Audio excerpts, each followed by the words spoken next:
अपने ही घर की बेटी बनी सबसे बड़ी दुश्मन, लेकिन किस्मत ने लिख दी गई नई जिंदगी। कहते हैं कि इंसान को सबसे ज्यादा दर्द तब होता है जब उसे चोट कोई अपना देता है। लेकिन अगर अपने ही लोग किसी की सांसें छीनने पर उतर आए, तो उस इंसान की जिंदगी कैसे बन जाती है। आज की कहानी एक ऐसी लड़की की है जिसे उसके दुश्मनों ने नहीं, बल्कि उसके अपने परिवार ने हर दिन मौत के करीब धकेला। लेकिन शायद किस्मत ने उसके लिए कुछ और ही लिखा था। चंदनपुर गांव की रात हमेशा की तरह शांत थी। खेतों से आती ठंडी हवा पूरे गांव में फैल रही थी। दूर कहीं कुत्तों के भौंकने की आवाज आ रही थी और आसमान में बादल चांद को बार बार छिपा रहे थे। गांव के किनारे बने एक पुराने मकान में हर कमरा अंधेरे में डूबा हुआ था। लेकिन उस घर में एक इंसान ऐसा भी था जिसकी आंखों में नींद नहीं, बल्कि जहर भरा हुआ था। वो था महेंद्र। उसने अपने चेहरे को काले कपड़े से ढक रखा था। हाथ में चमकता हुआ बड़ा चाकू था। वो दबे पांव उस कमरे की ओर बढ़ा जहां 17 साल की आर्या दिन भर की थकान के बाद गहरी नींद में सो रही थी। आर्या को क्या पता था कि आज की रात उसकी जिंदगी की आखिरी रात भी हो सकती है। महेंद्र उसके सिरहाने खड़ा हुआ। उसने चाकू ऊपर उठाया। उसकी आंखों में गुस्सा नहीं था, बल्कि ऐसा ठंडा फैसला था जैसे वो कोई बहुत पुराना हिसाब बराबर करने आया हो। उसी समय बाहर बिजली कड़की। उस आवाज से आर्या की आंख खुल गई। उसने सामने देखा तो एक नकाबपोश आदमी हाथ में चाकू लिए खड़ा था। उसके मुंह से जोरदार चीख निकली, बचाओ बचाओ। महेंद्र एक पल के लिए घबराया। उसे डर था कि कहीं घर के दूसरे लोग जाग ना जाएं। वो तुरंत पीछे हटा और अंधेरे में गायब हो गया। आर्या कांपती हुई बिस्तर से नीचे उतरी। उसके पैर साथ नहीं दे रहे थे। फिर भी वो किसी तरह भागती हुई दादी जमुना के कमरे में पहुंची। दादी, दादी, मुझे कोई मारने आया था। जमुना ने करवट बदलते हुए चिढ़कर कहा, रात के बीच में नया ड्रामा शुरू मत कर। मैं सच कह रही हूँ। अगर सच होता तो मैं भी देखती। हर वक्त मनहूस सपने देखती रहती है। आर्या रो पड़ी। दादी, मुझे डर लग रहा है। डर लग रहा है ना तो नीचे बैठ जा, लेकिन मुझे सोने दे। आर्या पूरी रात जमीन पर बैठी रही। उसकी आंखें दरवाजे पर थी और दिल भगवान से सिर्फ एक ही दुआ मांग रहा था, बस सुबह हो जाए। सुबह होती ही उसकी परीक्षा फिर शुरू हो गई। विमला की तेज आवाज पूरे आंगन में गूंज उठी। आर्या, सूरज सिर पर चढ़ाया, उठेगी भी या मुफ्त की रोटियां ही तोड़ती रहेगी। आर्या बिना कुछ बोले उठ गई। उसने सबसे पहले आंगन बुहारा, फिर कुएं से पानी भरा, रसोई साफ की, बर्तन धोए, चूल्हा जलाया और पूरे परिवार के लिए चाय तैयार कर दी। जब सब लोग आराम से बैठकर चाय पी रहे थे, तब तक उसने अपने लिए पानी का एक गिलास भी नहीं पिया था। ऐसा नहीं था कि उसे भूख नहीं लगती थी, बस उसे अपनी भूख से पहले पूरे घर की भूख मिटानी पड़ती थी। यही उसकी जिंदगी थी, यही उसकी पहचान बना दी गई थी। कोई उसे इस घर की बेटी नहीं कहता था। सबके लिए वो सिर्फ एक मुफ्त की नौकरानी थी। बाजार गांव से करीब 2 किलोमीटर दूर था। दोपहर की धूप इतनी तेज थी कि मिट्टी से गर्म हवा उठ रही थी। आर्या ने अपनी पुरानी, कई जगह से फटी चप्पल पहनी और सिर पर दुपट्टा डालकर चल पड़ी। हर कदम पर उसके पैरों में जलन हो रही थी, लेकिन रुकने का मतलब था घर लौटकर और भी ज्यादा अपमान सुनना। रास्ते में गांव की कुछ औरतें उसे देख रही थी। कोई दया की नजर से देखता तो कोई धीरे धीरे फुसफुसाकर आगे बढ़ जाता। इस गांव में सब जानते थे कि आर्या के साथ क्या हो रहा है, लेकिन कोई उसके लिए आवाज उठाने की हिम्मत नहीं करता था। सब्जी लेकर जब वो वापस लौटी, तब तक करीब 1 घंटा बीत चुका था। दरवाजे पर खड़ी विमला ने उसे देखते ही ताना मारा, वाह, महारानी आ गई। लगता है पूरा बाजार खरीद कर लाई हो। आर्या ने चुपचाप थैला उसके हाथ में दे दिया। माफ कर दीजिए चाची, रास्ते में। चुप, हर बार नया बहाना। इतना कहकर विमला ने थैला जमीन पर फेंक दिया। कुछ टमाटर लुढ़क कर आंगन में फैल गए। पहले इन्हें उठा, फिर चाय बना, मेरा सिर फटा जा रहा है।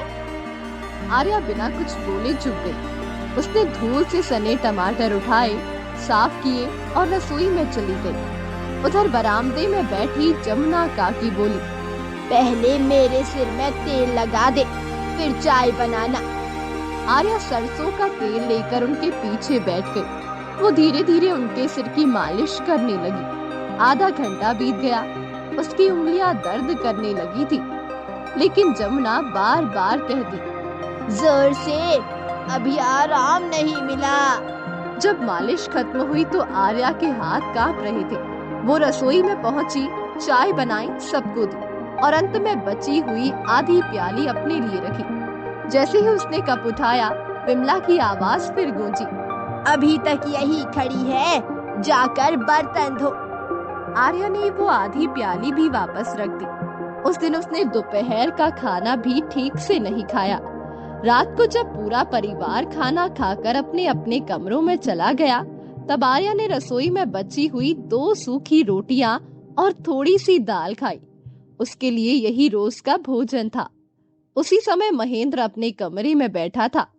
विमला ने दरवाजा बंद किया और धीमे स्वर में बोली, कल रात भी मौका हाथ से निकल गया, कब तक ये हमारे सिर पर बोझ बनी रहेगी।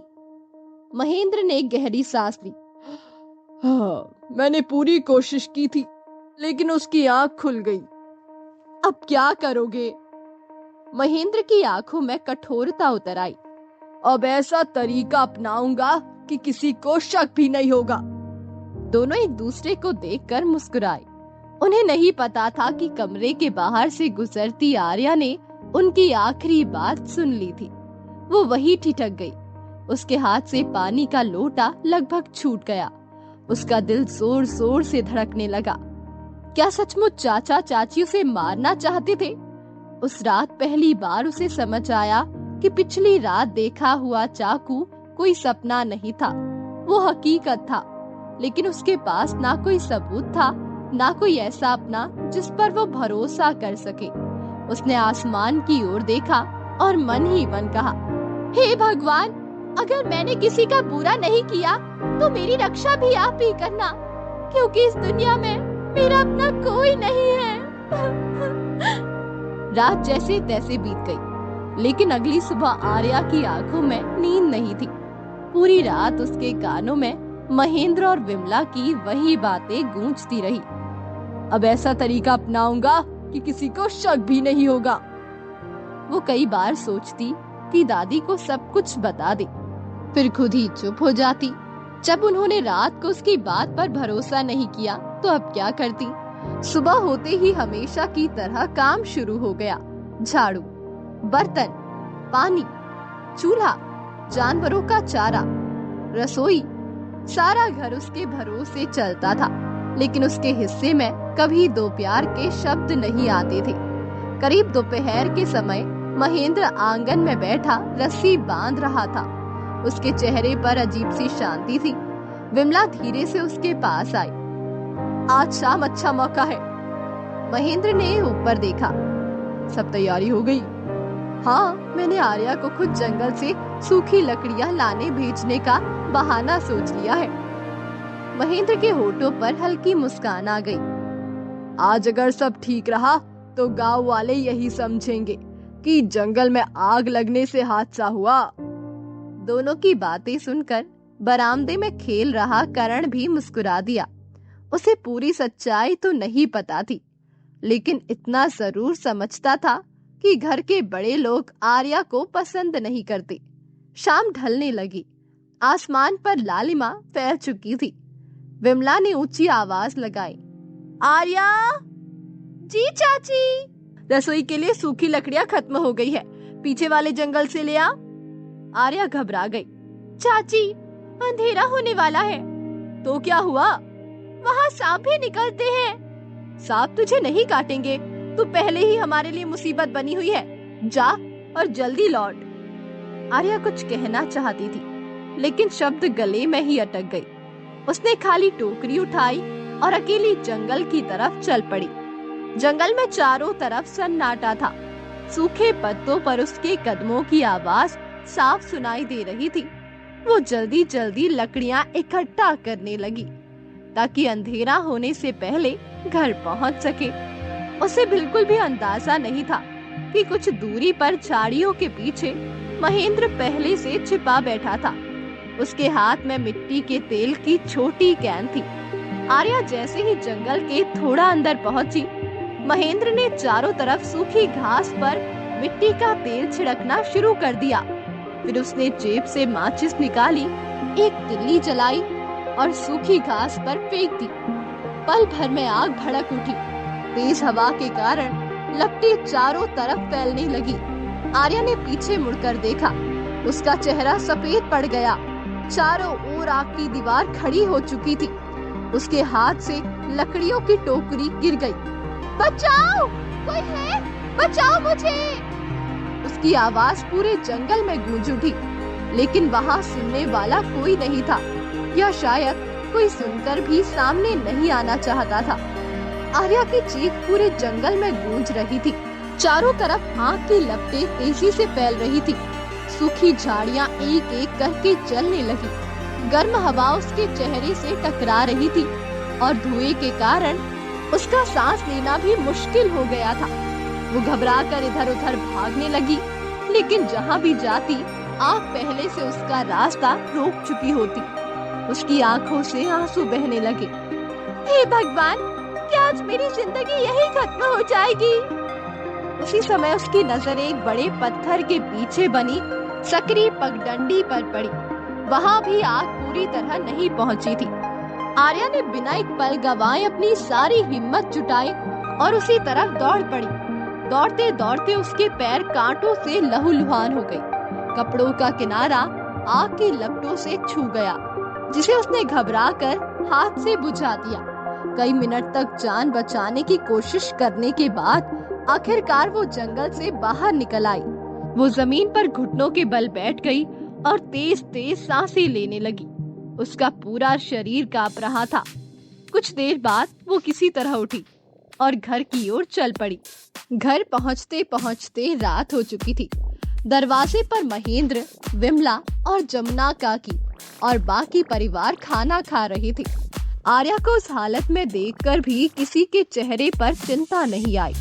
विमला ने उसे ऊपर से नीचे तक देखा और व्यंग से बोली, इतनी देर, लगता है जंगल में ही घर बसाने का इरादा था। आर्या की आवाज कांप रही थी। चाची, जंगल में आग लग गई थी, मैं मुश्किल से बचकर आई हूँ। विमला ने नकली हैरानी दिखाते हुए कहा। अच्छा, फिर तू कैसे बच गई? इतना सुनते ही करण हंस पड़ा। अगर आग लगी थी तो वहीं रह जाती। उसकी बात सुनकर महेंद्र ने भी मुस्कुराते हुए नजरें फेर ली। आर्या सब समझ रही थी। उसे अब यकीन हो चुका था ये कोई हादसा नहीं था, ये उसे मारने की दूसरी कोशिश थी। लेकिन वो चाहकर भी कुछ नहीं कह सकती थी। अगर वो सच बताती तो कोई उसका विश्वास नहीं करता। चुपचाप वो रसोई में चली गई। रसोई में रखा पुराना नारियल का तेल उठाकर उसने अपने जले हुए हाथों और पैरों पर लगाया।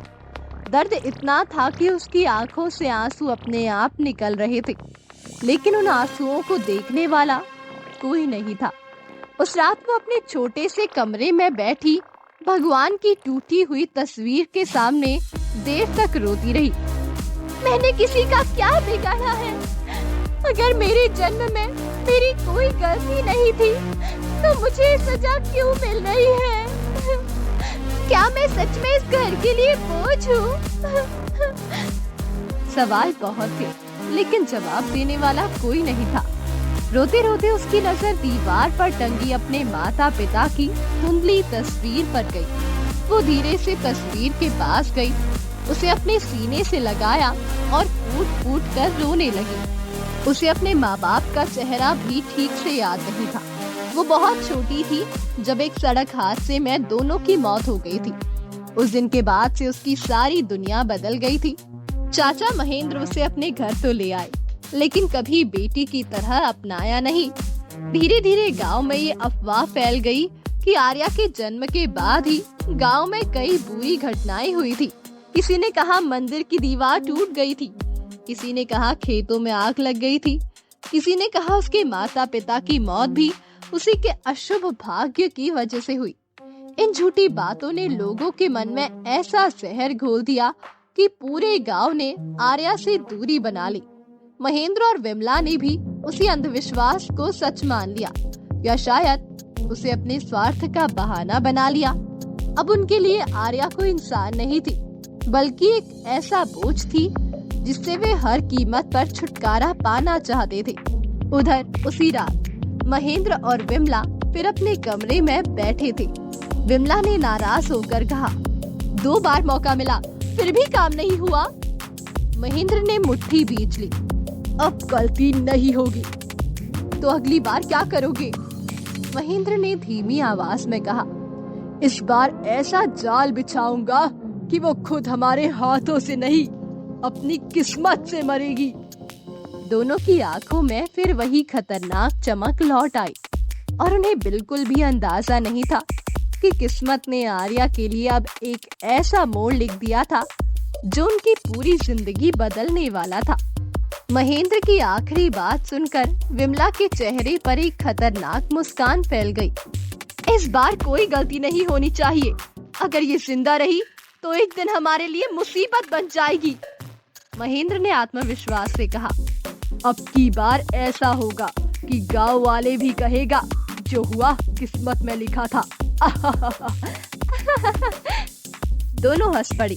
उन्हें बिल्कुल अंदाजा नहीं था कि उनकी हर चाल पर ऊपर वाला भी नजर रख रहा था। अगले कुछ दिन ऐसे ही बीतने लगे। सुबह सबसे पहले उठना, पूरे घर की सफाई, जानवरों को चारा देना, कुएं से पानी भरना, खाना बनाना, बर्तन धोना और रात सबसे आखिर में खाना खाना। वही आर्या की रोजमर्रा की जिंदगी बन चुकी थी। कई बार वो थक कर बैठ जाती, लेकिन जैसे ही विमला की आवाज कानों में पड़ती वो फिर उठकर काम में लग जाती। उसे आराम करने का अधिकार जैसे कभी मिला ही नहीं। एक दिन दोपहर में गांव के बाहर सरकारी राशन की गाड़ी आई। पूरा गांव राशन लेने के लिए पंचायत भवन के सामने जमा हो गया। महेंद्र भी वहां पहुंचा, लेकिन जैसे ही उसने अपना नाम बताया, कर्मचारी ने रजिस्टर बंद कर दिया। तुम्हारे परिवार का नाम सूची में नहीं है? महेंद्र गुस्से से बोला, हर बार हमारे साथ ही ऐसा क्यों होता है? तभी वहां गांव का सरपंच भैरव सिंह आया।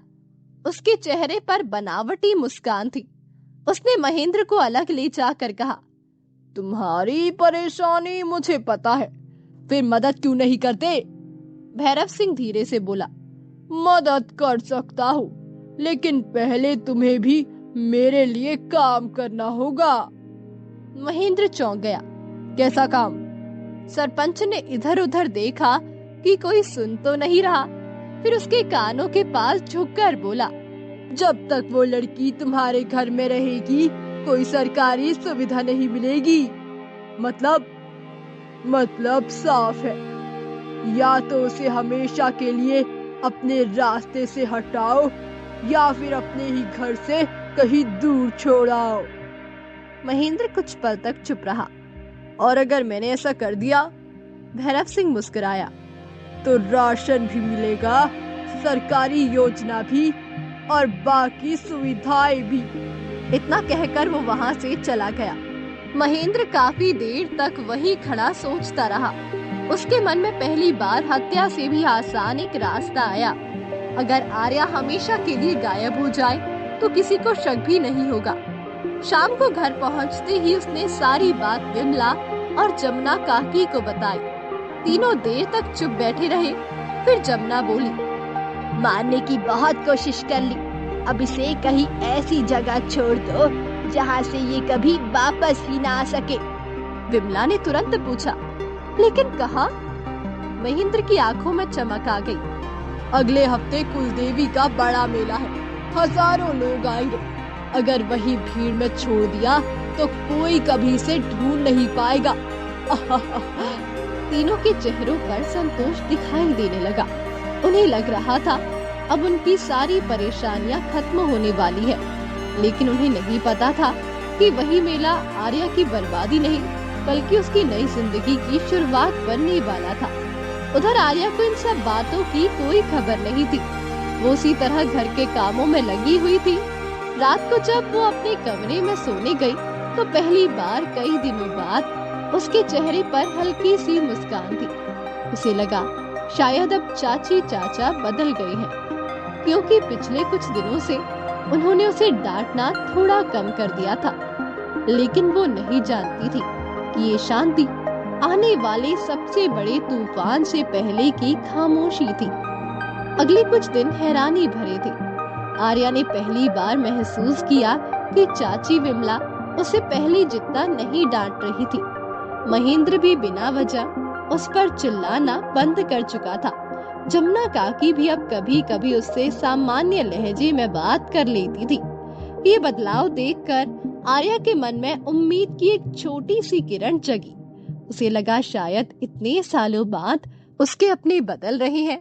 लेकिन वो नहीं जानती थी कि ये अपनापन नहीं बल्कि एक खतरनाक योजना का हिस्सा था। एक सुबह पूरे घर में अलग ही हलचल थी। विमला ने रसोई से आवाज लगाई, आर्या जल्दी तैयार हो जा, आज हम सब कुलदेवी के मेले में जा रहे हैं। आर्या ने हैरानी से पूछा, मैं भी? विमला ने पहली बार मुस्कुराकर कहा, हाँ तू भी, आखिर तू भी तो इस घर की बेटी है। बेटी? ये शब्द सुनते ही आर्या की आंखें भर आई। शायद वर्षों बाद किसी ने उसे अपनेपन का एहसास कराया था। वो खुशी खुशी तैयार होने लगी। उसने अपनी सबसे अच्छी साड़ी निकाली, हालांकि वो भी पुरानी और कई जगह से रफू की हुई थी। फिर भी आज उसे वो किसी नई पोशाक से कम नहीं लग रही थी। दोपहर तक पूरा परिवार बैलगाड़ी से मेले के लिए निकल पड़ा। रास्ते भर आर्या उत्साह से चारों तरफ देखती रही।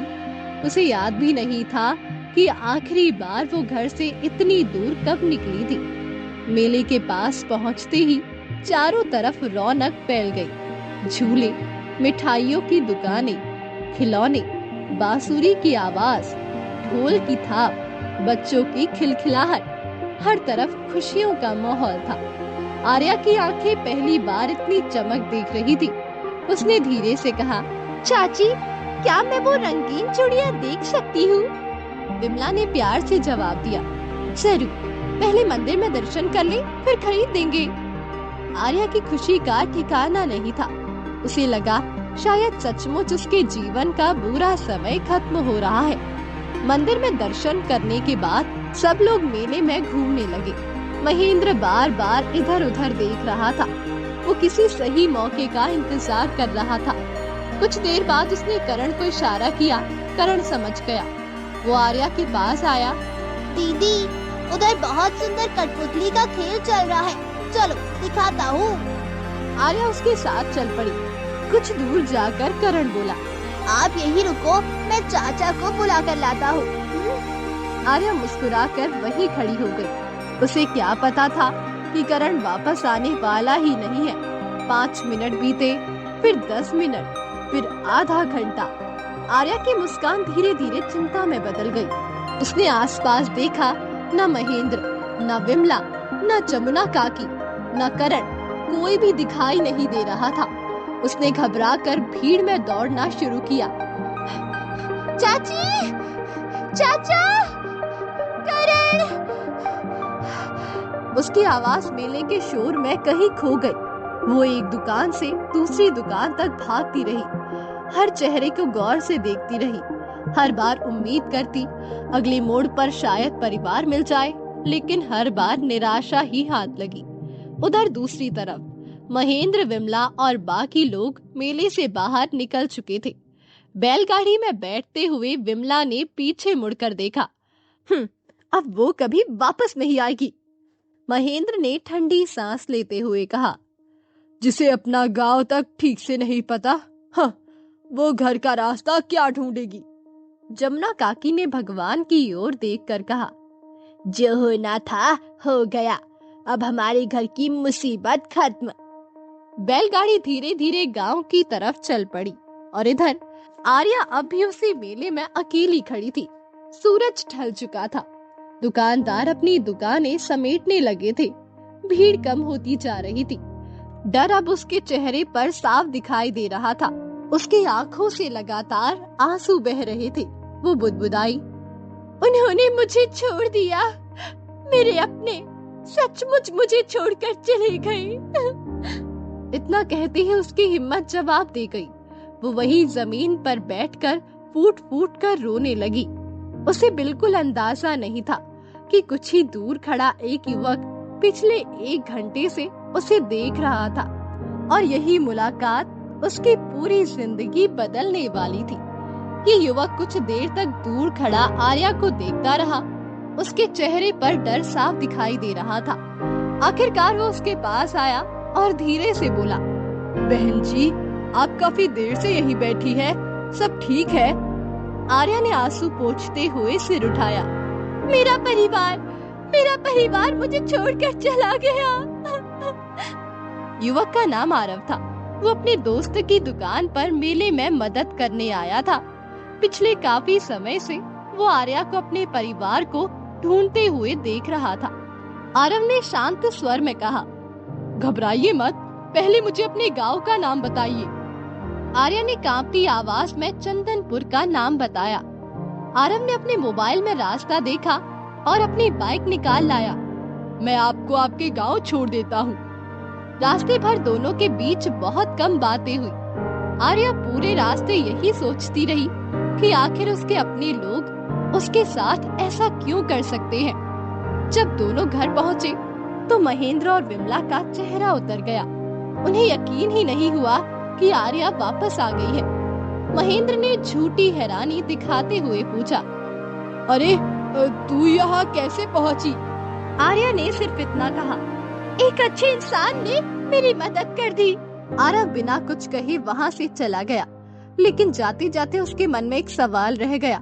आखिर कोई अपना ही किसी लड़की को मेले में अकेला क्यों छोड़ देगा? कुछ दिन बीत गए। आर्या बार बार आर्या के बारे में सोचता रहा। उसने अपने दोस्त निखिल से उसके परिवार के बारे में पता किया। गांव वालों से जो बातें पता चली उनसे उसे विश्वास नहीं हुआ। किसी ने कहा लड़की मनहूस है, किसी ने कहा उसके कारण परिवार बर्बाद हुआ, लेकिन आरव को ये सब अंधविश्वास लगा। उसने फैसला किया कि वो खुद सच्चाई जानेगा। उधर महेंद्र, विमला और जमुना काकी अब एक नया रास्ता सोच रहे थे। इसे मारना मुश्किल है। जमुना काकी, इसकी शादी कर दो, हमारे सिर से बोझ उतर जाएगा। संयोग से उसी समय एक पंडित आरव का रिश्ता लेकर आया। महेंद्र ने बिना एक पल सोचे रिश्ता स्वीकार कर लिया। उसे लगा अब ये लड़की हमेशा के लिए इस घर में चली जाएगी। कुछ ही दिनों बाद आर्या और आरव की शादी हो गई। शादी के दिन भी आर्या के मन में डर था। उसे लगता था कि शायद हर घर एक जैसा होता है, लेकिन जैसे ही वो ससुराल पहुंची सब कुछ अलग था। सास देवकी ने आरती उतारी। ससुर हरीश ने मुस्कुराकर कहा, बेटी, इस घर में तुम्हारा स्वागत है। ननद मीरा ने उसका हाथ पकड़कर कहा, अब ये घर आपका भी है। आर्या को विश्वास ही नहीं हुआ। पहली बार किसी ने उसे बेटी कहा था। धीरे धीरे दिन बीतने लगे। आरव का परिवार हर छोटी बड़ी बात में आर्या का साथ देता। उसके लिए नए कपड़े लाए गए, उसे आराम करने को कहा गया, वॉशिंग मशीन चलाना सिखाया गया। घर के हर सदस्य ने उसे अपना समझा, लेकिन आर्या के मन का डर अभी भी पूरी तरह खत्म नहीं हुआ था, क्योंकि पड़ोस में लोग फुसफुसाते थे कि इस घर की पहली बहू की मौत हो चुकी है। एक दिन देवकी ने खुद आर्या को पूरी सच्चाई बता दी। पहली बहू ने परिवार की वजह से नहीं, बल्कि अपनी निजी परेशानियों के कारण आत्महत्या की थी। परिवार ने उसकी बदनामी से बचाने के लिए सच छिपा लिया और लोगों ने झूठी कहानियां बना ली। उस दिन आर्या की सारी गलतफहमियां दूर हो गई। कुछ समय बाद आर्या ने पहली बार आरव को अपने बचपन की पूरी कहानी सुनाई। हत्या की कोशिशें, जंगल की आग, मेले में छोड़ देना, सब कुछ। आरव ये सुनकर स्तब्ध रह गया। उसने अपने दोस्त निखिल और पुलिस अधिकारी इंस्पेक्टर आदित्य से बात की। जांच शुरू हुई। जांच में जो सामने आया उसने पूरे इलाके को हिला दिया। सरपंच भैरव सिंह कई अपराधियों के साथ मिलकर मानव तस्करी का गिरोह चला रहा था। वो अंधविश्वास फैलाकर परिवारों की बेटियों से छुटकारा पाने के लिए उकसाता था। जो लड़कियां घर से निकाली जाती या मेले में छोड़ जाती, उन्हें उसके आदमी उठा लेते और बेच देते। आर्या उस गिरोह का अगला शिकार बनने वाली थी, लेकिन किस्मत से आरव उसे समय रहते घर पहुंचा चुका था। पुलिस ने छापा मारकर पूरे गिरोह को गिरफ्तार कर लिया। भैरव सिंह, उसके साथी और कई अपराधी सलाखों के पीछे पहुंच गए। महेंद्र और विमला से भी पूछताछ हुई। उन्होंने अपने अपराध स्वीकार किए और कानून के अनुसार उन्हें सजा मिली। कुछ महीनों बाद आर्या उसी मंदिर में खड़ी थी जहां बचपन में उसे कभी जाने नहीं दिया गया था। उसने भगवान के सामने हाथ जोड़कर आंखें बंद की। इस बार उसकी आंखों में आंसू थे, लेकिन दुख के नहीं, सुकून के। आरव उसके पास आकर बोला, अब अतीत खत्म हो चुका है। आर्या मुस्कुराई। हाँ, मुझे समझ आ गया है कि इंसान की किस्मत उसके जन्म से नहीं, उसके कर्मों से बनती है। देवकी, हरीश और मीरा भी उनके पास आ गए। पूरा परिवार साथ खड़ा था। आर्या ने आसमान की ओर देखा और मन ही मन कहा, शायद भगवान देर से न्याय करते हैं, लेकिन करते जरूर है। उस दिन के बाद आर्या ने पीछे मुड़कर कभी नहीं देखा। जिस लड़की को कभी मनहूस कहा गया था, वही आज अपने नए परिवार की खुशियों का सबसे बड़ा कारण बन चुकी थी।